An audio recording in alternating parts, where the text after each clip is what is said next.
मृगौला तथा पिसाब नलीमा पत्थरहरू भयो भने कस्ता लक्षण देखिन्छन्? हुन त जिउभरि जहाँ पनि पत्थर बन्न सक्छ, पिसाब थैलीमा पनि बन्न सक्छ र विभिन्न नलीहरूमा मृगौलादेखि लगेर पिसाबको नलीहरूदेखि लगेर पिसाब थैलीमा जहाँ पनि पत्थर बन्न सक्छ। मोस्ट कमनली पत्थर भन्नाले हामी मृगौला सम्बन्धी पत्थर भन्नाले मृगौला भित्र नै बन्छ, सानो हुन्छ, बिस्तारै ठुलो भएर जान्छ, त्यसले कुनै अब्स्ट्रक्सन गरेको छैन, रुकावट गरेको छैन, बनेको पिसाब राम्रोसँग मृगौलामा बनेर पिसाब थैलीमा गएर बाहिर निस्किँदासम्म त कुनै समस्या नै आउँदैन। तर त्यही पत्थर मृगौला भित्रै पनि गएर पिसाब जाने बाटोमा गएर अब्स्ट्रक्सन गर्यो अथवा तल पिसाबको नलीमा आएर अड्कियो भने लक्षणहरू देखाउन थाल्छ।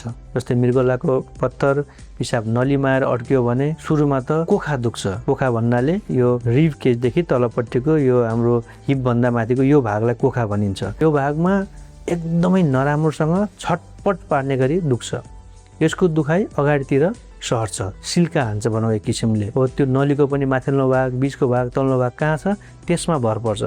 माथिल्लो छ भने माथिल्लो पेटतिर सिल्का हान्छ, अलि तल छ भने त्यही अनुसार सिल्का हान्छ।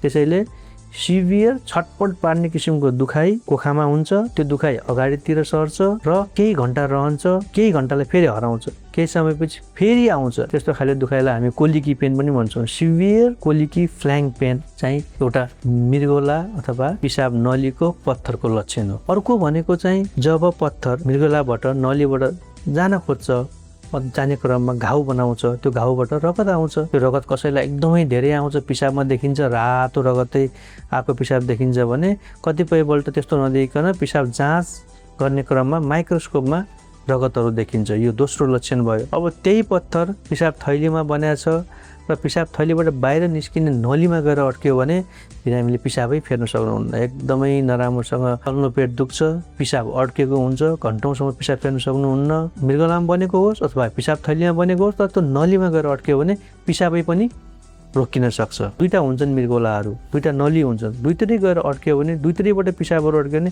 पिसाबै नभएर हामीले खाएको पानीहरू सबै कुराहरू फोहोरहरू जिउमा नै अड्किन्छ। त्यसले गर्दा जिउ सुन्निएर पनि बिरामीहरू आउँछन्। विभिन्न लक्षणहरू हुन्छन्, तर मृगौला तथा पिसाब नलीको पत्थर भयो भने सामान्यतया एकदमै नराम्रोसँग कोखा दुख्ने, अगाडितिर सिल्का हान्ने दुखाइ र पिसाबमा रगत आउने चाहिँ साधारण लक्षणहरू हुन्। यस्ता लक्षणहरू देखिए तपाईँ घरमा त बस्न सक्नुहुन्न, किनकि एकदमै सिभियर पेन हुन्छ। तपाईँ अस्पताल आउनै पर्ने हुन्छ, पिसाबको जाँच गर्नु पर्यो, अल्ट्रासाउन्ड गर्नु पर्यो र विभिन्न अरू जाँचहरू गर्नुपर्ने हुन्छ। र यो सम्बन्धी हेर्ने भनेको मृगौला तथा मूत्ररोग सम्बन्धी सर्जन्सहरू, युरोलोजिस्टहरूले हेर्ने गर्छन्। स्पेसलिस्ट सेवाको लागि पुरानो मेडिकल कलेज अथवा कलेज अफ मेडिकल साइन्सेसमा सम्पर्क राख्नुहोला। धन्यवाद।